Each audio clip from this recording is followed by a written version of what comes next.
introduce our next speakers, which is Melbourne and Justin are now going to talk about the website and the launch, and that's the main reason why we're here today.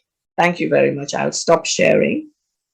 Okay, thank you very much, Yamide. And I think that was really a nice way to introduce this next section, which is the website that we have been slowly working on to try and highlight the reason for why we need to have this museum. And so what I am going to do is I'm going to share my screen and then run through the website, and I'll do the first part of it. And then when you come to the money side, I will hand over to Justin and he can talk about how people can donate. So Justin, I'm going to see if I can share my screen. Let me see if I can find. So can everybody see my screen? Justin, can you confirm that my screen is visible? Can everybody see my screen? Yes, we can see your screen. Okay, all right. Okay, so before I even start, there's just a couple of things I just wanted to mention when I was talking about the heritage pillar, which I actually forgot, and it is actually pretty critical or important that I mention this. One of the things about what sort of the heritage pillar has done over the years is that there has been a Creole calendar which was published from 2000 to 2016, I think, with a couple of years missing in between. But if you want to know a lot about the history of Creoles and a lot about Creole history, those calendars are a font of information, and those will be things that will end up being put into this museum, which will be maybe displayed, and another aspect that not a lot of people realize or maybe appreciate, and maybe I'm going out on a limb here, but I think we as Creoles are probably the most written about Black people in sub-Saharan Africa. I say this because I actually have a friend in Texas who is really an authority on Creoles and Creole language. He's actually a linguist, but he claims that he probably has the greatest number of books about Creoles, our history, our language. And, I've been talking to him about maybe possibly making sure that maybe, if he's going to sort of bequeath these books, because he's not Sierra Leonean, he's actually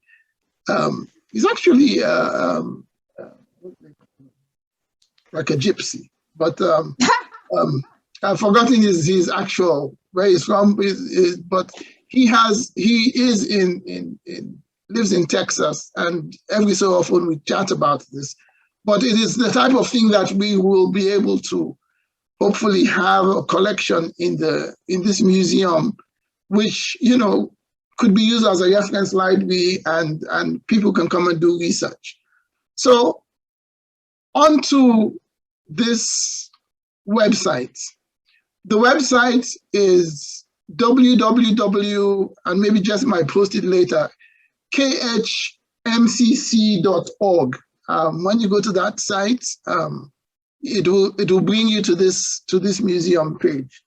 And it's not a complicated website. It's just a website that is straightforward and tells us what we need to know about this museum and why we need to support it. So I'll just scroll down. This very first image here is a rendering by the architect about showing what the museum will most likely look like once it's completed. And as you can see, it really will be an iconic structure. And its location actually, which is very appropriate, is actually on Sir Samuel Lewis Road in Morrietown. And as we all know, Sir Samuel Lewis was the very first mayor of Freetown. So I'll just move down. The estimated construction cost is $300,000. It's, depending on who you are, it might sound a lot or it might not sound too much, but it is a tall order for us to raise. We have an estimated construction schedule of sort of 4 to 6 years. We'd really like to do it sooner rather than later, but that is the realistic goal we've set ourselves for the time frame. So far, we've sort of raised only about 15% of the funds that are needed. So once you go in beyond the first page, there's an introduction here that talks about the Creoles. And who are the Creoles? I mean, I know Yamide has gone through some of it, but I'll just go in a little bit more detail here because this is one of the things I like to talk about. So we're descendants from several groups of people. As we all know, typically the first group were the Black Poor. And what a lot of people don't know, even though the first group came in 1787, there was another additional group of about 60 who came in 1788 to support the initial group who came in 1787 directly from England. And they had come with a supply ship. We know that many of the Black Poor, by the time the Nova Scotians came in 1792, a lot of them had died. Some of them had been recaptured and sold into slavery. And they had been living, Granville Town, which they had created, had been destroyed by King Jimmy, and they had moved to somewhere near Kleintown and lived sort of off from where they had originally settled. The Nova Scotians came in 1792, and there was almost 1,200 of them. So they really established Freetown and really got the fledgling city to going. One of the other things one should know is that in 1794, Freetown was attacked by the French. Freetown was sacked by the French and virtually destroyed. The French then went up to Bunce Island and destroyed Bunce Island, which was still operating then. But by 1796, Bunce Island had been rebuilt, and it was rebuilt with the help of some of these Nova Scotian settlers. I always have to throw that in because it's just part of our history. We need to realize that. You saw Yamide mention Bunce Island, and for me, the importance of Bunce Island is because of the fact that some of the Nova Scotian settlers had to help rebuild the last fort that was there because Freetown had been sacked. It is part of our history and our culture. The Trelawney Maroons came in 1800, and they had come just in time to quell a rebellion by the Nova Scotian settlers. And then a group that people tend to forget where there were a number of Negro Americans directly from America who were taken to Sierra Leone by Paul Coffey and settled in Freetown in 1816. And another group was the West Indian Regiment, and they came in, I think, 1819 and 1821. But of course, as we all know, the majority group are the liberated Africans who were brought in between 1808 and 1863. And they really make up over 90% of the Creole people. So when you go in, you'll see a little bit of that history. As you can see, we have a picture there showing some of the KDY members. I've forgotten which event this was at, but they all look very resplendent in their colors there. And then, sorry, I'll just scroll slowly. And then we move down to our story of Creole Descendants Union at the diaspora regions.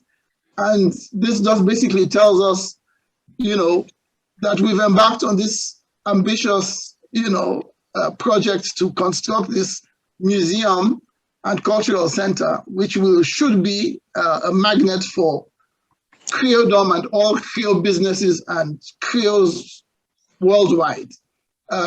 We want this place to be a place where when you go to Freetown, when you want to meet with your friends, say, "But I can go miss me. When I miss me na Creole Museum and Cultural Center, then we can go aside from there, because we want it to have enough of activities to keep bringing people back, and of course, not just for Creole, but for other people to come and learn about our rich history, and even a lot of our indigenous Sierra Leonean brothers and sisters.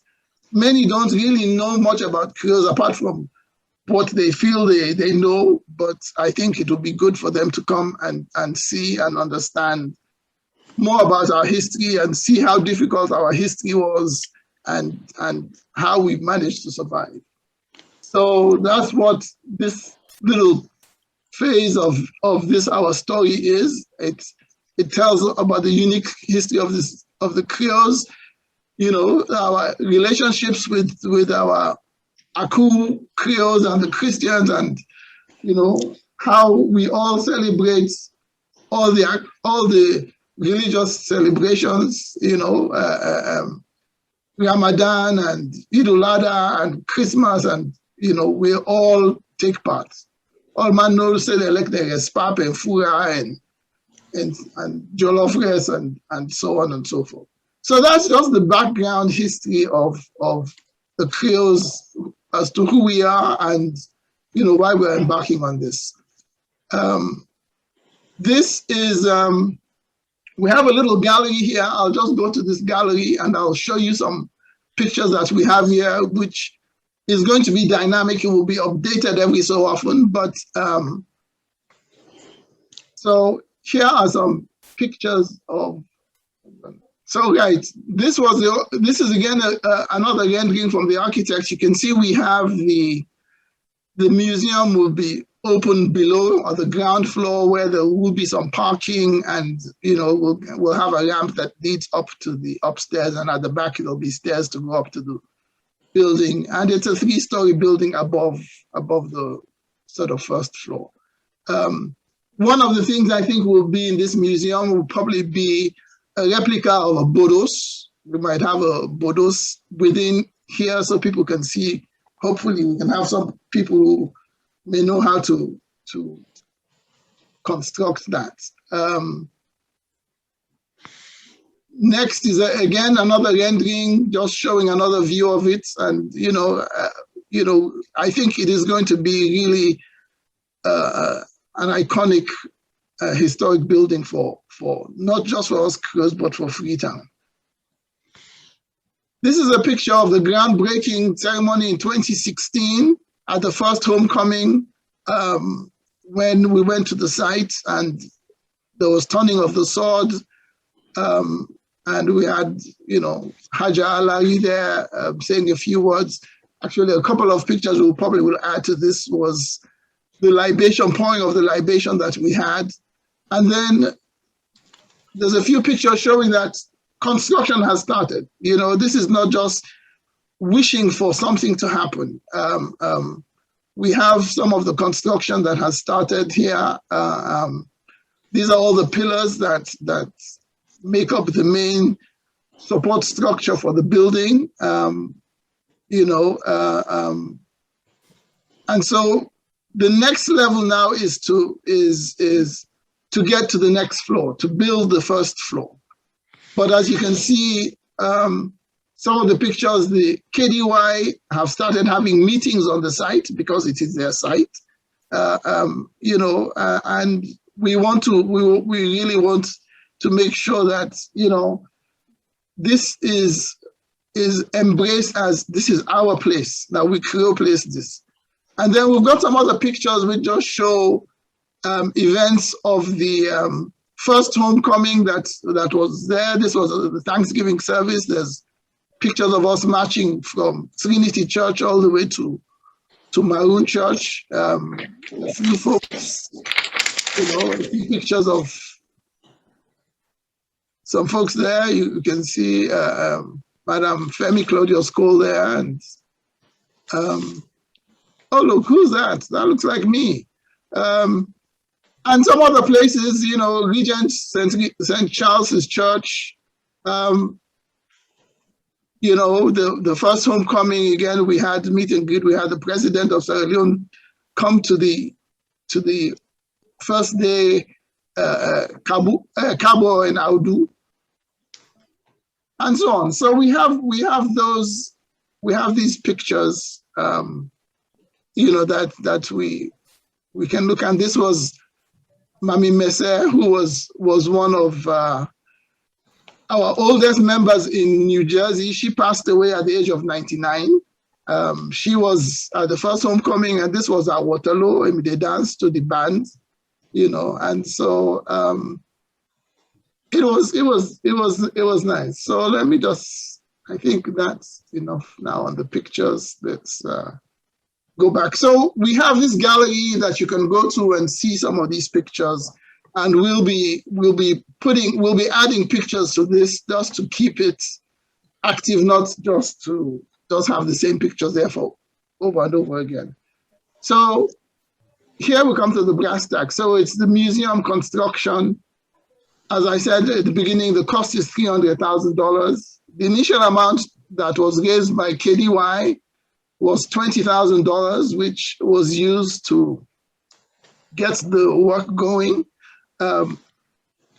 We might have to get from KDY exactly how much money has been raised since, but we did do a fundraising effort last year, and we still need to do more, because what we want to do is we want to raise at least $60,000, so we can at least build up to the first floor. And once we build up to the first floor, we can potentially then start using the space within for more activities, or, you know, have meetings on the side, because as we all know, right now, even though KDY is using the site for meetings, whenever it's the rainy season, they have to stop because there's no cover. And we all know how the rain is alone, you know, the kind of suffer one. So, so this is what the goal is for us to make contributions to help build this thing. We as Creoles and friends of Creoles for raise as much money as we're able. Make we say now we put the money together for build this, build there. You know, if other folks come and help us, fine, but we have to dip in our pockets, as we can say, as they say, put your money where your mouth is. We believe it is very important for us to do this for ourselves and to maintain and keep our history.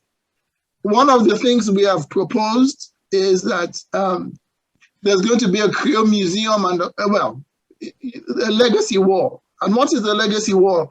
What we have decided is, and this is just a facsimile, it's just an image of a typical legacy wall. So what we are saying is, if people can contribute $500 or a minimum of $500 towards this construction, then you know, the names of either their names, or they can contribute it in memory of a loved one, a parent, their parents, their cousins, their brothers, sisters, you know, and we will create a wall which will be designed later on that will have the names of all those who contributed this type of money towards the construction of this building.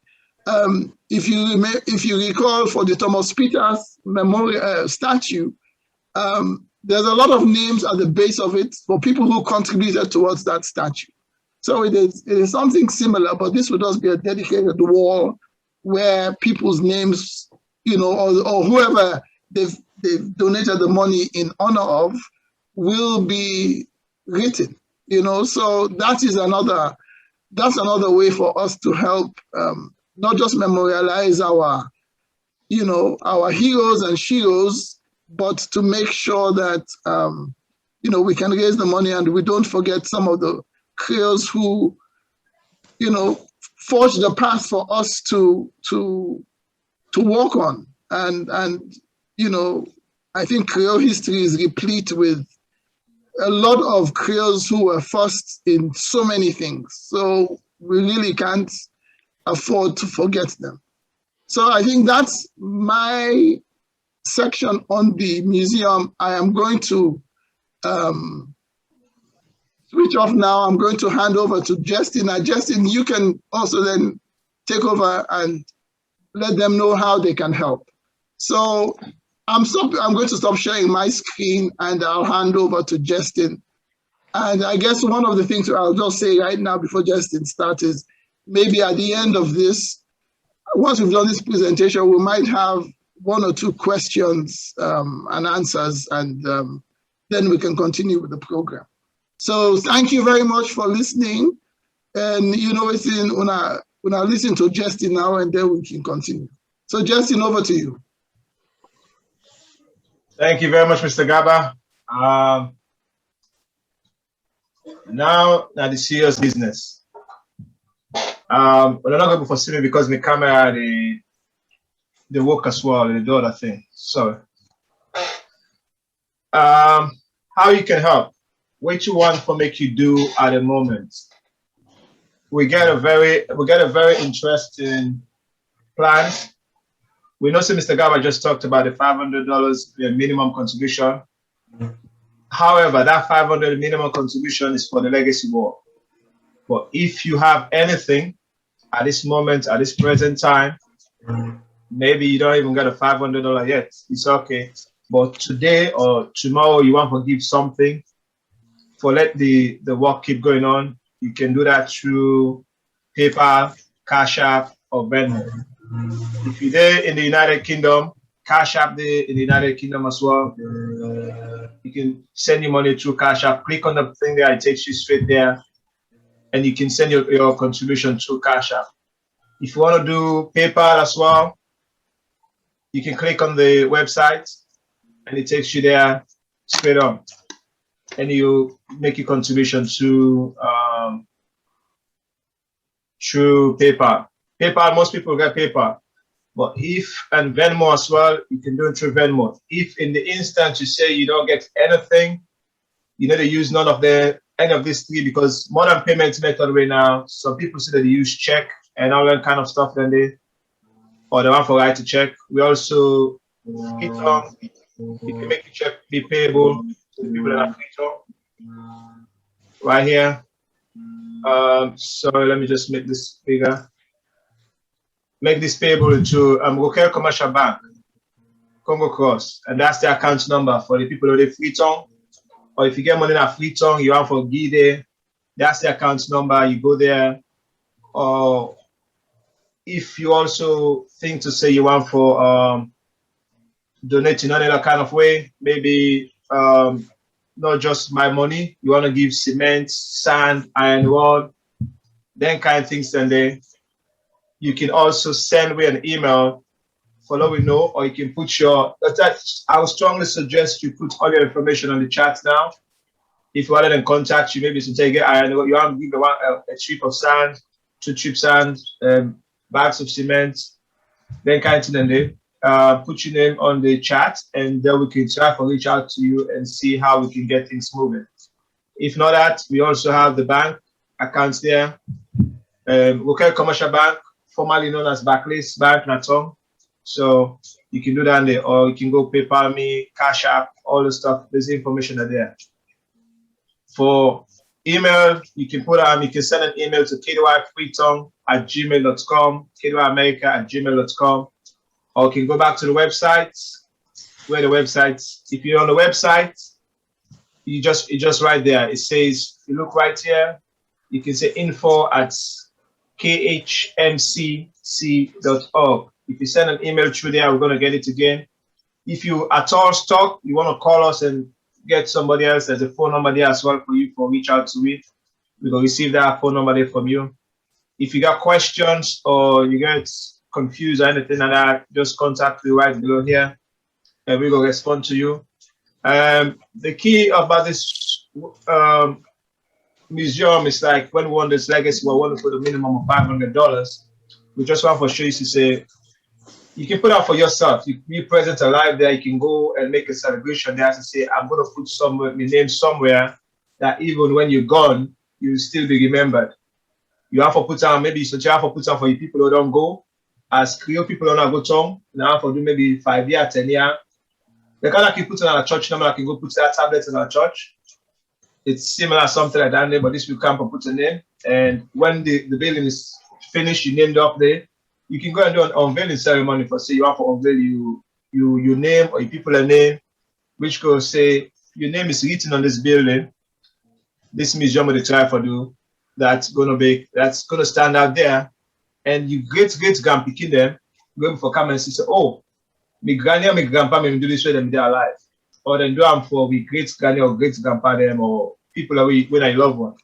So that's the thing. If at all you still don't get it, just send a question on the chat and we can get left your email number, email address, and contact number for reach out to you. We'll definitely reach out to you. But for now, if you're in America, you see that Zelle, you get used to, contact us, call us right here, and then we will tell you which how you're gonna sell it to us. Because at the moment we get, you know, America, we use Metro Credit Union. We use a credit union, which is still upgrade the system for get Zelle. So we will tell you. So now you can mute yourself. And but lastly, before I go, I know somebody may ask question about the wheelchair. Yes, I know see the building just map on the pillars. Yeah, there'll be access through there. I don't know if you see on the other side below there, you see like a ramp or something like a ramp on the side. You go for the picture where you see like a little ramp over. I don't know if we get on a picture for sure. But on the other side of it, there's a ramp there. There's an access there for wheelchair. The person that asks it's already there, but you got to look at the picture for sure.